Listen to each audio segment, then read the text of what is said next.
Special case of capital gains 5. Conversion of capital asset into stock in trade. This is a situation when a capital asset is converted into stock in trade. So if the conversion is taking place on or after 1985-86, then it is considered as transfer and capital gain tax is attracted. ठीक है. सो अगर कोई भी capital asset हम उसे अगर stock in trade में convert करते हैं तो वो आपका ट्रांसफर कहलाएगा और उसमें कैपिटल गेन्स टैक्स होगा. Now the mode of computation will be a little bit different. So here it will be assumed that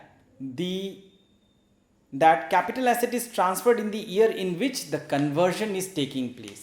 So we will be assuming that as if the capital asset is sold in the year when the capital asset is transferred to stock in trade. And the full value of consideration or sale value will be the fair market value on the date of conversion. ठीक है. So the sale value in this case will be fair market value on the date of conversion. Now, however, capital gains will not be taxable in the year of conversion. जिस साल में ये conversion हो रहा है, conversion of capital asset into stock in trade हो रहा है, in that particular year, it is not taxable. It will be taxable when the stock in trade is actually sold in the market. And one more thing, it's very interesting. This stock in trade, when it is sold, there are two tax implications. The first one is it will be taxable under the head capital gains, first thing. And secondly, since a stock in trade is getting sold, again business income bhi hoga or business tax bhi hoga. Let us elaborate this situation with this particular sum. X converts his capital asset acquired on June 10, 2002 for rupees 70,000 into stock in trade on May 10, 2007. Fair market value rupees 4,80,000. And subsequently sells the stock in trade or so converted for rupees 18 lakh on July 20, 2019.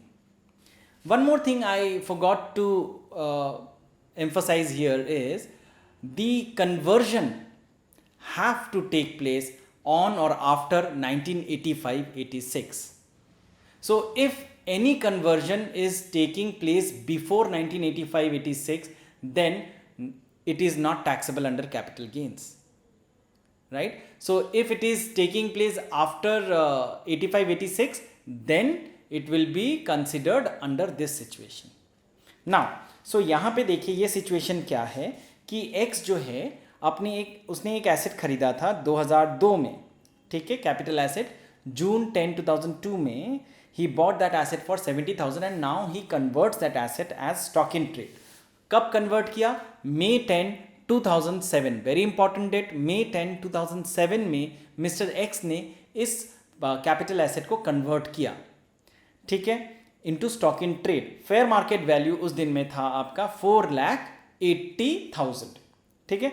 And subsequently sells the stock in trade for rupees 18 lakh in the year 2019 July 20, ठीक है. So now सबसे पहले हमें करना क्या है? हमें यहाँ पे देखना है कि ये किस तरह से होगा. देखिए यहाँ पे हम लोग जब कैपिटल एसेट को कन्वर्ट कर रहे हैं, the date when the asset is getting converted into stock in trade, that is the event of transfer. That date is the event of transfer.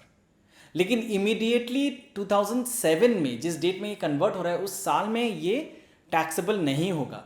ये टैक्सेबल होगा 2019-20 में, जिस साल ये स्टॉक इन ट्रेड एक्चुअल में सेल हो रहा है, ठीक है. So we are selling this asset for 18 lakh rupees. तो देखते हैं हम लोग किस तरह से होगा कि यहाँ पे फुल वैल्यू ऑफ कंसिडरेशन हम लोग 18 लाख लिखेंगे, राइट. लेस करेंगे हम लोग indexed cost of acquisition. Now the asset was bought for 70,000. Now I told you there is an important date, May 2007, right? May 10, 2007. तो 2007-8 का कॉस्ट इन्फ्लेशन इंडेक्स हमें देखना है. तो यहाँ पे जो इंडेक्सेशन होगा ये होगा आपका जिस डेट में खरीदे थे उस डेट से लेके जिस डेट में ये कन्वर्ट हो रहा है, ठीक है। सो जिस डेट में खरीदे थे उस डेट से जिस डेट में हम लोगों ने इसे कन्वर्ट किया, ये है उसका पीरियड ऑफ होल्डिंग कह सकते हैं इसमें। अच्छा, यहाँ पे पीरियड ऑफ होल्डिंग जो है, ये आपका एसेट जो है ये खरीदा गया था जून 2002 में और ये कन्वर्ट हो रहा है आपका मई 2007 में। So the period of holding is more than 36 months, तो ये लॉन्ग टर्म कैपिटल एसेट है, ठीक है, एक चीज़। उसके बाद इसे हम लोग जब इंडेक्सेशन करेंगे तो 2007-8 का हमारा इंडेक्सेशन वैल्यू जो है वो है 129, ठीक है, 129। और हम इसे जिस साल परचेज किए थे 2002-03 में, उस साल का इंडेक्सेशन वैल्यू है हमारा 105। तो 70,000 मल्टीप्लाई करना है उसे 129 डिवाइड करना है 105, we are getting 86,000 as our indexed cost of acquisition, ठीक है। सो यहाँ पे जब हम लोग फुल वैल्यू ऑफ कंसिडरेशन लिखेंगे वो होगा हमारा 18 लाख नहीं होगा, sorry I said it in mistake, वो होगा हमारा 4,80,000। 4,80,000 is the fair market value on the date of conversion. So fair market value on the date of conversion will be considered as full value of consideration. So 4,80,000 से हम लोग 86,000 को minus करेंगे and we are getting long term capital gain as 3,94,000. Now apart from long term capital gain, X will have to pay tax on business income for the assessment year 2020-21. यहाँ पे business income भी उसका हो रहा है। Business income किस तरह से हम लोग यहाँ पे कैलकुलेट करेंगे? स्टॉक इन ट्रेड को उसने बेचा 18 लाख में, तो सेल वैल्यू होगा 18 लाख और हम लोग लेस करेंगे fair market value on the date of conversion which is 4,80,000। So यहाँ पे 13,20,000 का उसका बिजनेस इनकम हो रहा है, ठीक है।